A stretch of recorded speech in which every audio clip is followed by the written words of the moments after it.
Well, morning, y'all. I don't know if I'd call it excitement, but had something go on last night. It's Saturday right now, January 4th. I went out, did a couple things during the day, and got a little bit tired because I'd stayed up last night to try and watch the meteor shower that didn't happen the night before. And so I went out trying to look for the Chamber of Commerce yesterday, or someplace that I can talk to about doing business in Quartzsite, and I never found it. And everybody said, oh, well, they were here before and then they moved here, and if they're not there, then they're over here, or they're back there, and all that mumbo jumbo. So I decided I've done and put in enough effort. I'll just wait and see if I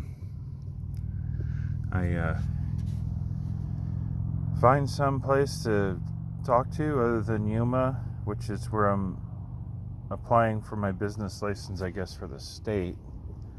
And then I'll just do what I'm going to do until somebody tells me otherwise, until I get approved to do something else. So I pretty much got everything I wanted to do done yesterday.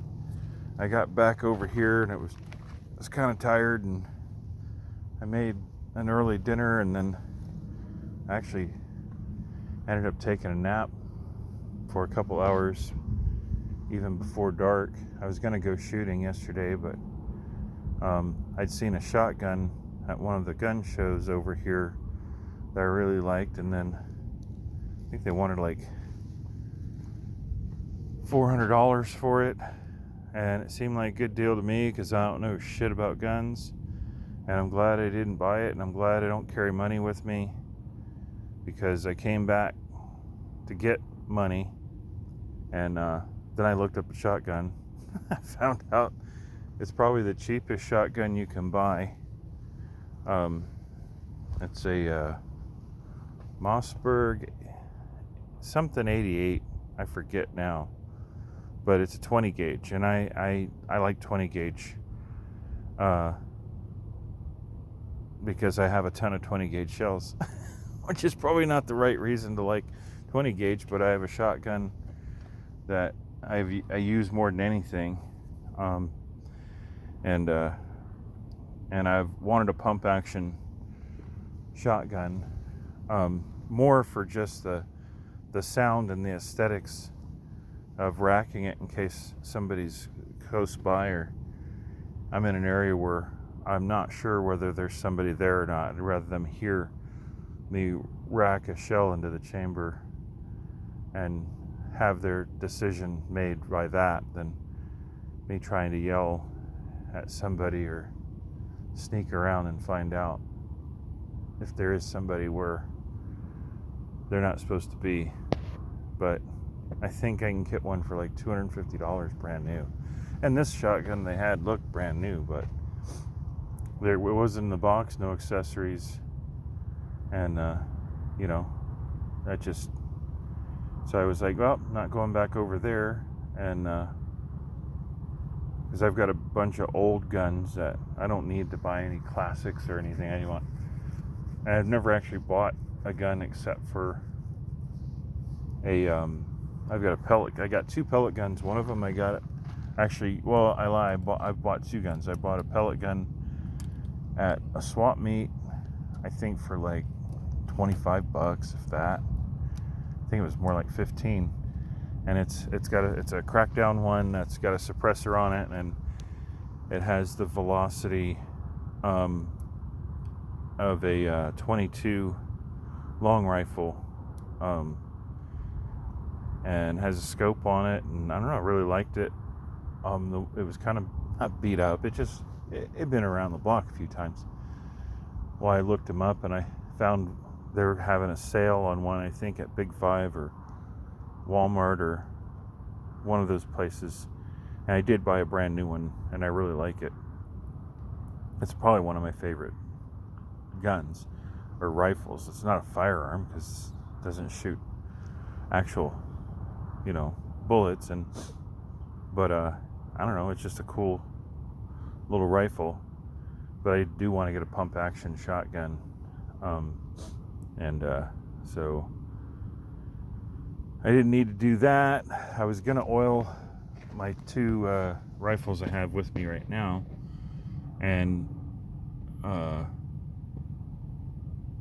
so last night after I woke up to make something to eat, I went outside and I thought, well, I'll make something to eat, and then if I feel up to it, I'll make a fire. And I started making a fire, and then I had the stereo on in my Jeep, and I heard a banging noise. I thought I heard somebody say something. I couldn't tell, so then I turned the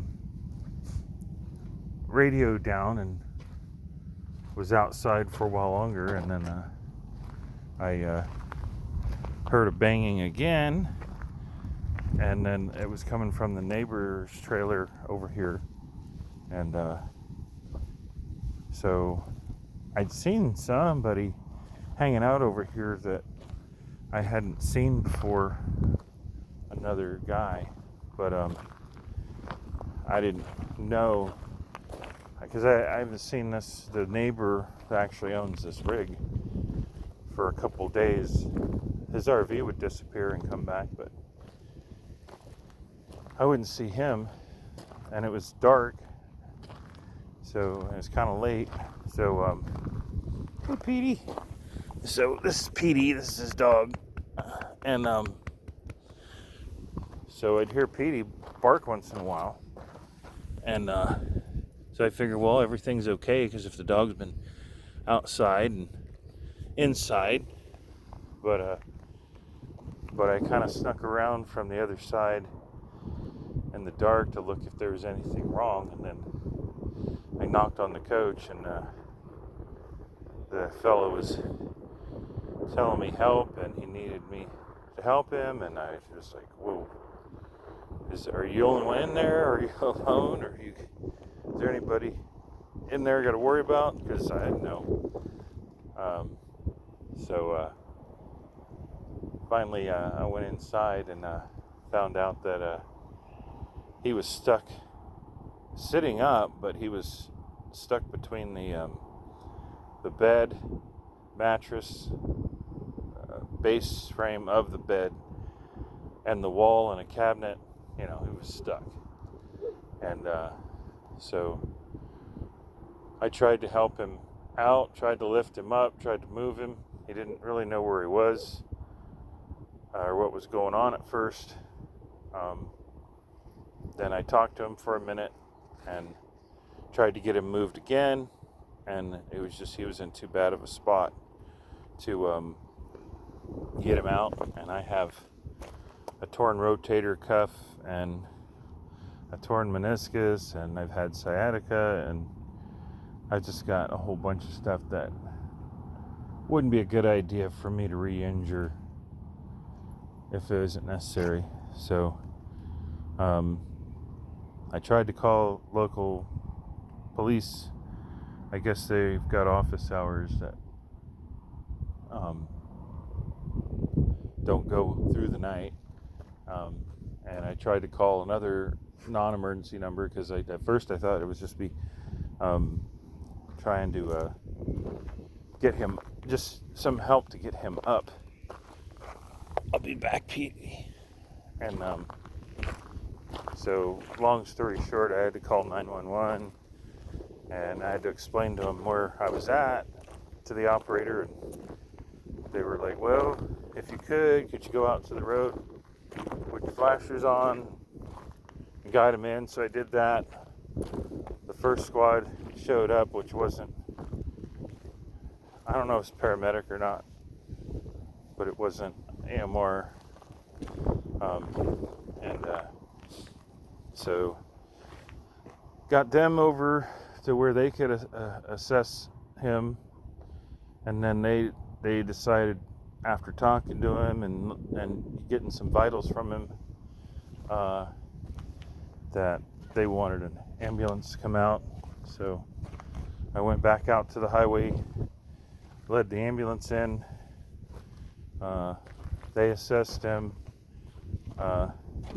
They ended up getting him up and out, and they had to put him on a gurney, and they decided to take him. So I gave one of the paramedics my card and told him to give it to him, and I helped him find his phone and his I guess pill bag or medication stuff.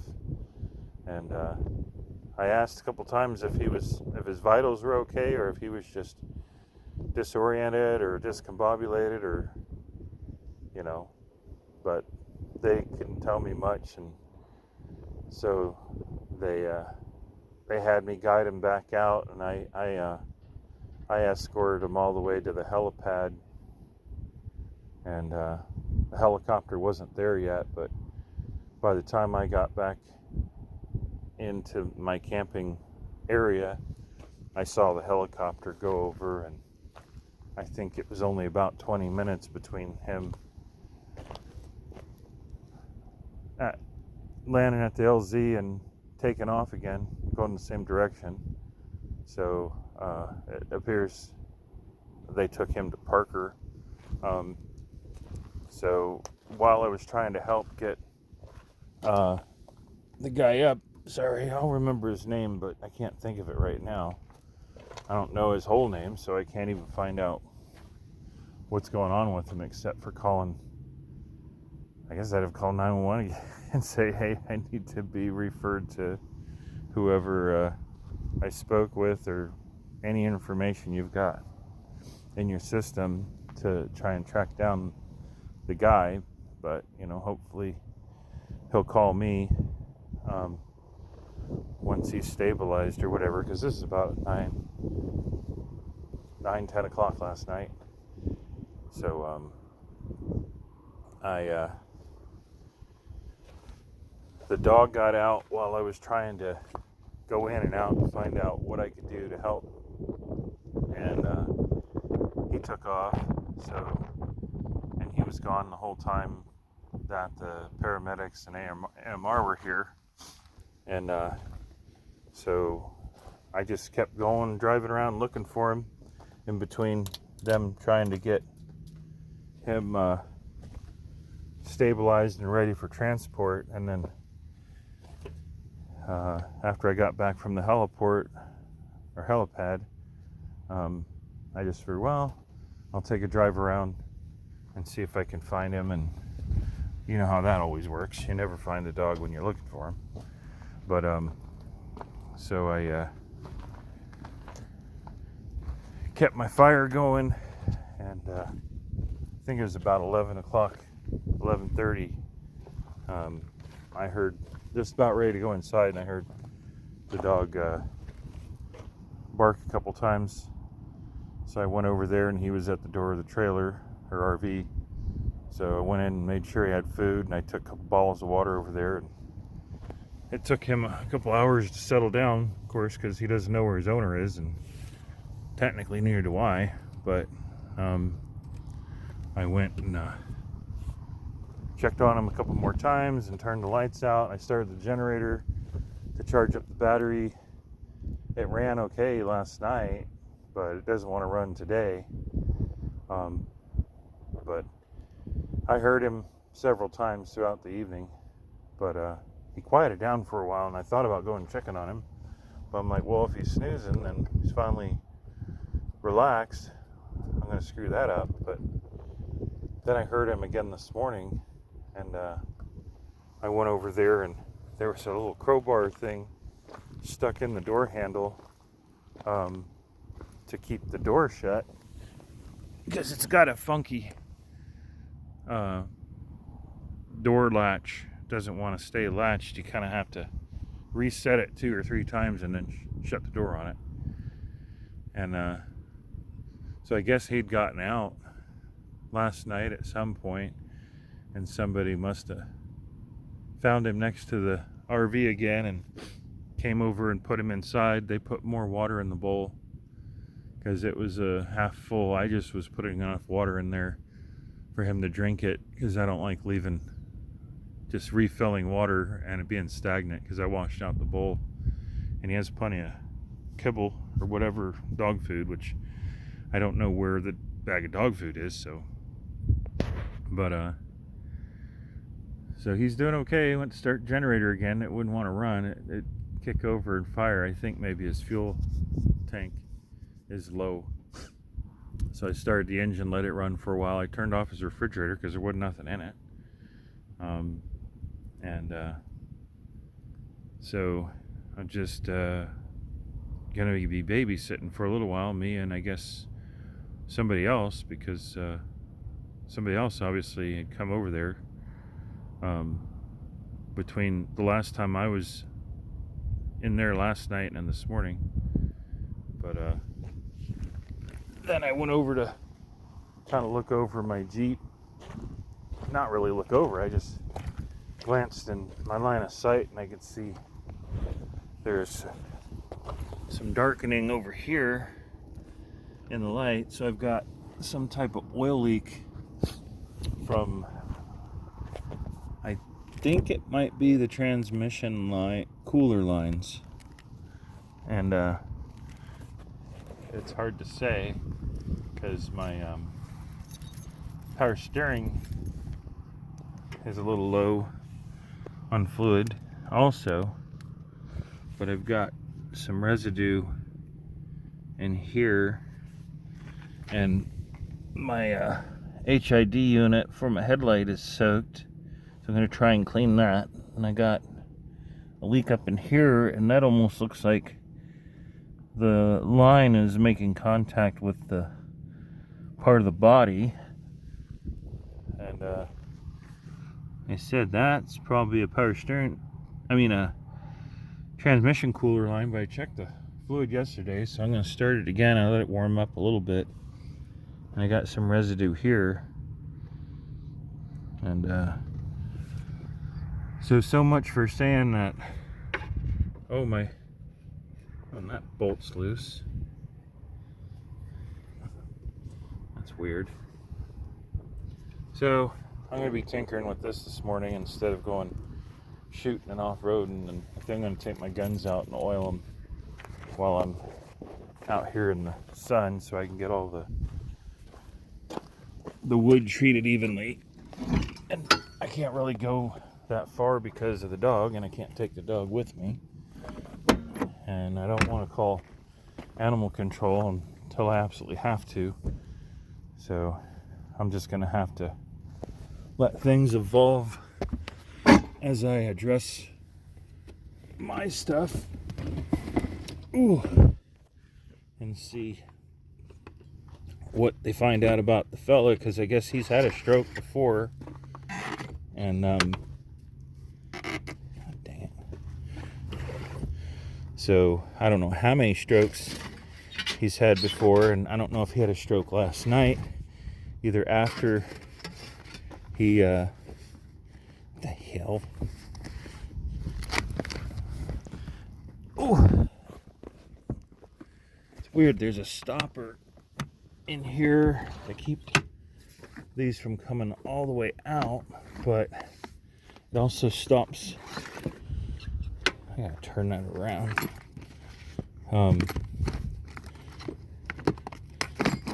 Anyways, I'd rather not